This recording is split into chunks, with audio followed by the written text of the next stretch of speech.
With profound, humble gratitude and love to all venerated enlightened masters, we bow to the Almighty in soulful gratefulness for gifting us with their holy blessed presence.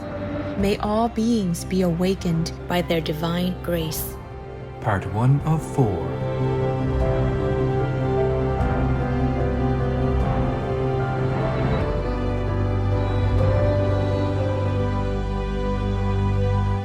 Etc. Our programs offer many languages. Please visit suprememastertv.com/schedule. The Savior was an image of the Unitary One, He who is the totality in bodily form. Please continue watching for the ancient Gnostic teachings from the Nag Hammadi Holy Scriptures. It turned out cows don't really give us milk after all, and chickens, they don't give us eggs. I was embarrassed at the level of my own ignorance. As a mother, it never occurred to me that all mammalian females must be pregnant first in order to lactate just like me.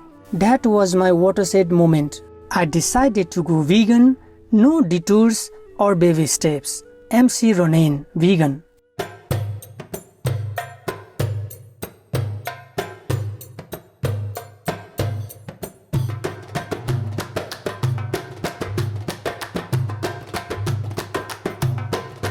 While visiting Libya, you may hear the friendly local people say "Tab yawmikum," meaning "have a good day" in Arabic, the official language of Libya.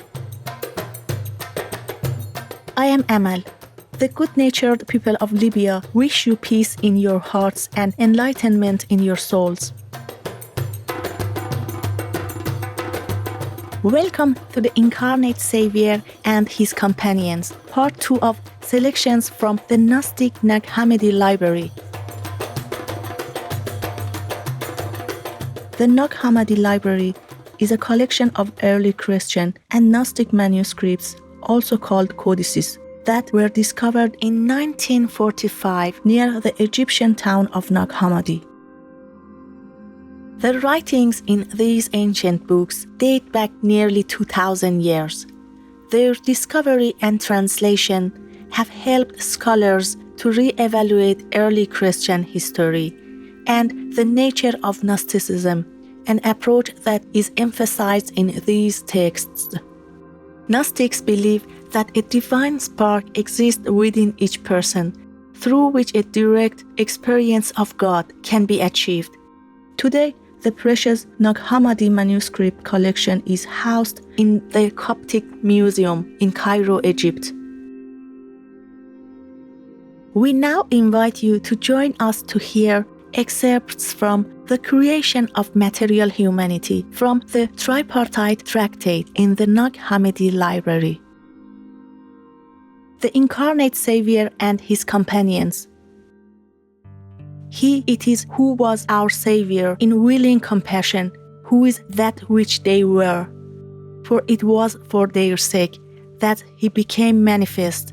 In an involuntary suffering, they became flesh and soul, that is, eternally which things hold them, and with corruptible things they die.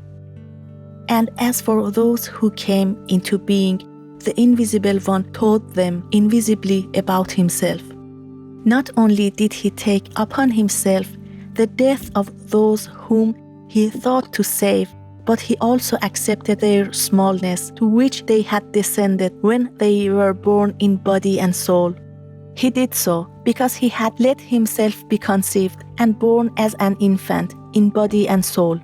Among all the others who shared in them and those who fell and received the light, He came into being exalted because He had let Himself be conceived without sin, stain, and defilement.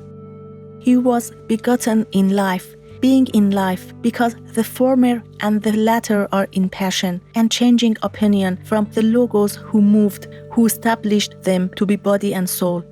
He it is who has taken to Himself the one who came from those whom we previously mentioned.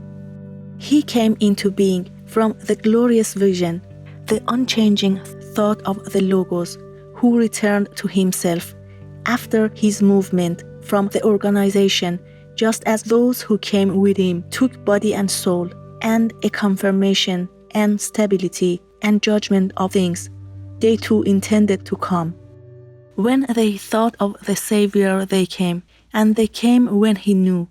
They also came more exalted in the emanation according to the flesh than those who had been brought forth from a defect, because in this way they too received their bodily emanation along with the body of the Savior through the revelation and the mingling with him. These others were those of one substance, and it indeed is the spiritual substance. The organization is different. This is one thing, that is another. Some come forth from passion and division, needing healing. Others are from prayer, so that they heal the sick, when they have been appointed to treat those who have fallen. These are the apostles and the evangelists. They are the disciples of the Savior and teachers who need instruction.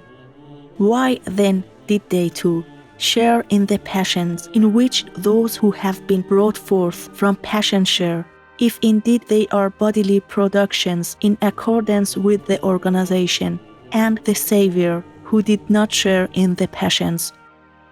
The Savior was an image of the Unitary One, he who is the totality in bodily form. Therefore, he preserved the form of indivisibility from which comes impassibility. They, however, are images of each thing which became manifest. Therefore, they assume the vision from the pattern, having taken form for the planting which exists beneath the heaven. This also is what shares in the evil which exists in the places which they have reached. For the will held the totality under sin, so that by that will he might have mercy on the totality, and they might be saved, while a single one alone is appointed to give life, and all the rest need salvation. Therefore, it was from reasons of this sort that it began to receive grace, to give the honors which were proclaimed by Jesus, which were suitable for him to proclaim to the rest, since a seed of the promise of Jesus Christ was set up, whom we have served in his revelation and union. Now the promise possess the instruction and the return to what they are from the first, from which they possess the drop, so as to return to him, which is that which is called the redemption. And it is the release from the captivity and the acceptance of freedom. In its places, the captivity of those who were slaves of ignorance holds sway.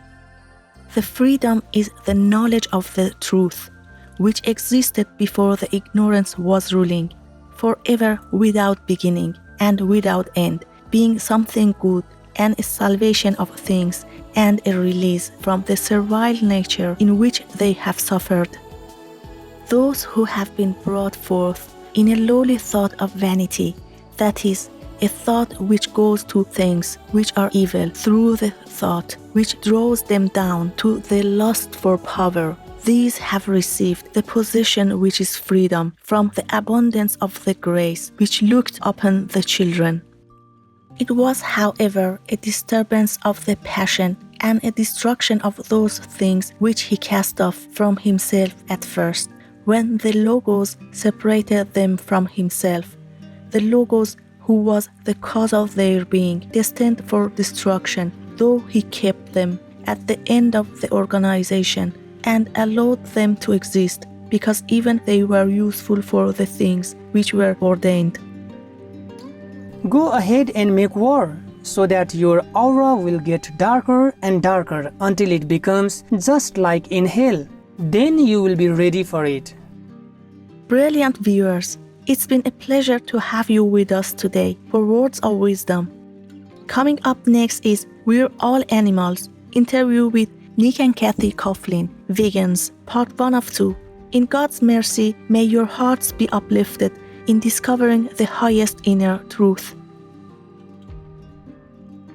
Our programs offer many languages. Please visit suprememastertv.com/schedule and suprememastertv.com suprememastertv.com/WOW. Nos programmes offrent plusieurs langues. Veuillez visiter suprememastertv.com/schedule et suprememastertv.com/WOW. Nuestros programas ofrecen varios idiomas. Visiten suprememastertv.com/schedule y suprememastertv.com/WOW. Nossos programas oferecem vários idiomas. Acesse suprememastertv.com/schedule e suprememastertv.com/WOW.